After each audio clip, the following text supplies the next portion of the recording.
आता रामराज्य रामराज्य रामराज्य शक्य नाही. ठीक आहे, म्हणू द्या. त्याचा पहिला मुद्दा असा आहे, रामराज्य बहुमतावर नाही, सर्व मतावर आहे. आता विचार करा, फक्त 2च मतं विरोधात होती का नाही? एक कैकई काकू, मंथरा मावशी. आता एका पार्टीला 50, दुसरीला 52 पेपरला आहे, तर 2 मतांनी दणदणीत विजय. अरे 2च गेली विरोधात, तरी त्या विरोधी मताला महत्व देऊन 14 वर्षे गेला वनवासात.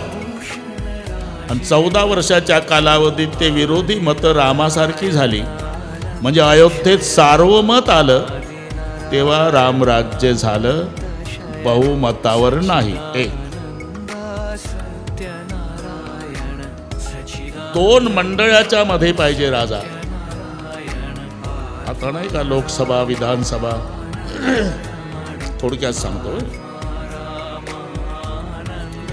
तेव्हा 8 व्यक्ती आहे. कार्यकारी मंडळातले 8, नियामक मंडळातले 8. दृष्टी, जयंत, विजय, सुराष्ट्र, राष्ट्रवर्धन, धर्मपाल, अकोप आणि सुमंत, ह्या 8 व्यक्तीचं जे मंडळ अयोध्येत आहे, हे कार्यकारी मंडळ. याच्यावर अधिकार पाहिजे राजाचा. पण राजावर अधिकार गाजवायला एक मंडळ आहे, ते ऋषीचं मंडळ आहे. 8ही ऋषी आहे, लंगोटीवाले. कारण मिंध एकही नाही. आपलं पोरगं लावलं साहेबांनी कामाला आणि साहेबाचं चुकलं तरी आपण कशाला बोला, असं एकही मिंध नव्हतं. सगळ्या 8ही लंगोट्या आहे. कश्यप, कात्यायन, गौतम, मार्कंडे, वसिष्ठ, वामदेव, सुयज्ञ आणि जाबाली. आपली राज्य यंत्रणा चालू आहे, लक्षात येतं तुमच्या.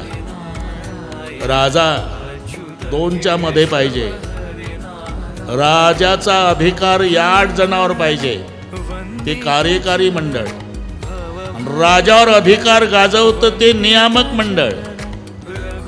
आणि नियामक मंडळातल्या सदस्याचं राजाला ऐकावंच लागतं.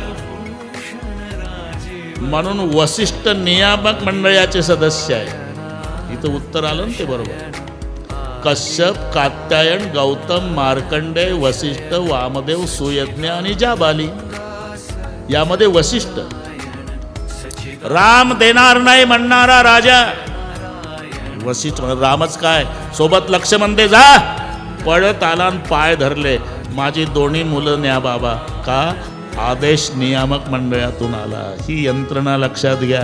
लौकिक भाग तर पाठच आहे तुम्हाला. एक होता दशरथ, त्याला होते 4 पोरं. अप्रसंग. आणि मग तयारी सुरू झाली. रामचंद्र आणि लक्ष्मण, रडारड सुरू झाली. अरे 15व्या वर्षात पदार्पण आहे, ते काय फिरायला चालले का? राक्षस मारायला चालले